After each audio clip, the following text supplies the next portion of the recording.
Peace FM 104.3. Wutumi Take. Dedi kan no ye de nyame ase se enso hwe no sunsun so no aye papa. Yeah. If you say nipa bebre and the kind especially do don't if you man crew bi mu. Se ne ma no ko no sunsun so no enye papa. We criticize bebre sha see free double track. Adia na ma reho ni se sa wo mo cassette double track no. O ma sorry ebi ko fair service ebi nso ko second service ebi ko third service eno de enye bone eno no asofo na hunu se dan no ntimi mfa o ma o se o mbeti nyam 7 nyina nti o ma chechim ko dan kro no se o ye one service o mo ba no o mo kwa dan ni siwo sebe o nyam fa so papa bi an sheda free so nti o ba hunu se nipa ne doors ne de enchichim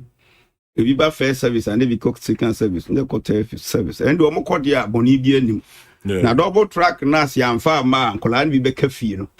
eno de eyade bone ti se nyankopon aboai se bi double track no ba na ma ankola anko kafie no anya yi kura no nkunimdi aba de di kan mebo omampani abaso na mabo atichafo abaso na mabo awofo abaso na mabo nkola abaso kwame se omampani kan se nkola ni sa anko school na teacherfo na anya kokoduru se yare wo hodie nanso ebobo modin ye nyamedwuma ye chi do mampani kan no ne asan akọ ne akọkire nkola na dia seven ken nkola no nko akọ ya enko mu nko antimi nsua de ti wo se ye bo teacher fo na ba so akokoduru a o munyaaye e de ye sa adwuma de tosu bi no mebo awofo na ba so because u tie nsem bi a amanfo kan na awofo no edi etie de na amanfo kan titiro ndisi fo kan ebi ankoma mo ba no kra nko school enso we nyina achi no omunya akokoduru ma omma no eko school na de toso no students no so omunya akokoduru se yare no wo ho se yare ni ho e wo se bo modern yan so ekotworo nsehwe ne ebisade na eka ni nyina ye da chinsem na ye ka na omo so timi kotena hotworo na we nyina ankamfu ano ye nhyehyɛ papa ahodo a na nado danko akufuado any Minister of Education etutu akwam na eboae wo hwɛ covid no PPEs a omde ma kyerɛkyerɛfo ni students na eboae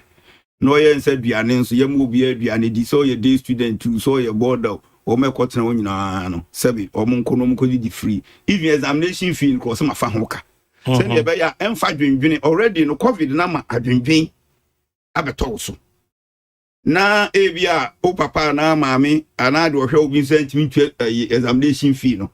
na another pressure abeto so anase so ono ankope ni PP ebia ono ankope face mask bi ni ade mrew na wonya bi adwendwene no kabe kase na nam se omampani yi sa hawi nyina fi ho no eno nso ma awofo no akoma tom yem na nkola no nso enya asumbi kakra adi sua ade no kotworo nso hwe no kwame adi question bi o ha yimisa ehu enti yemfa ne se time a yeso ma ya ade asin fie bi atwam ti san fie no kura na covid ni ho no ana nkola no free mind esu ade ni ti san nkola we se ka covid a ma ke bia passes na sesin de yekan because upo yempanivo kura no kwame wo nam na odine covid no ho a na pressure bia ba so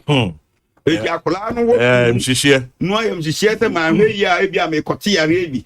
adwene ko na akola no sanja kosua de eti se in the midst of all these difficulties na nkola no ayisia na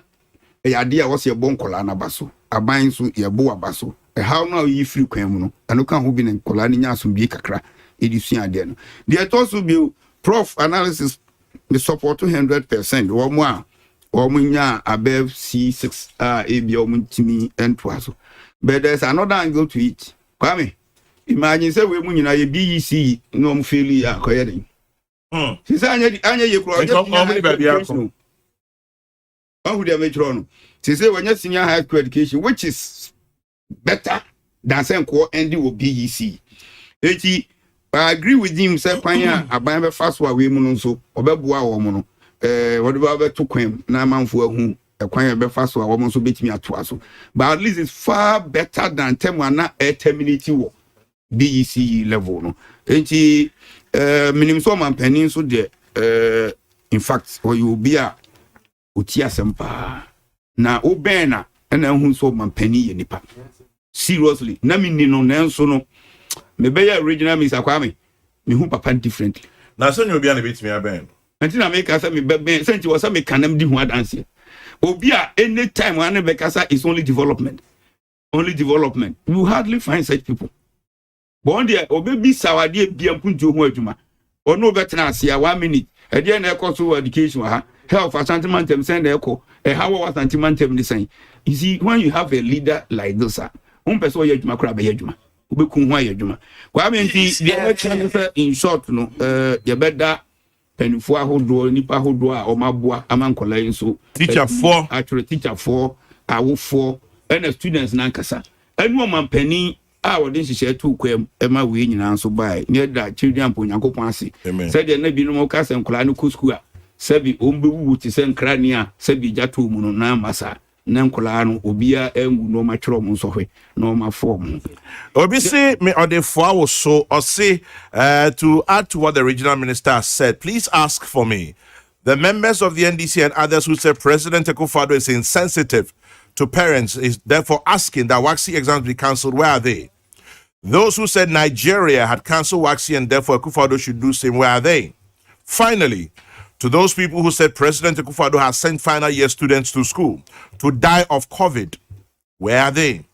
President Akufo-Addo has displayed leadership in service. God bless him. One more term deserves another. Nana Hesi Ojiri. Okay, knowing you. Kwame me fi ho no. Yeah. Me ba first issue no, Martin Yamidi's resignation ni religious stories account. Na me the bed 2 minutes I can't hammer. Because 6 minutes then can I ask one. Okay.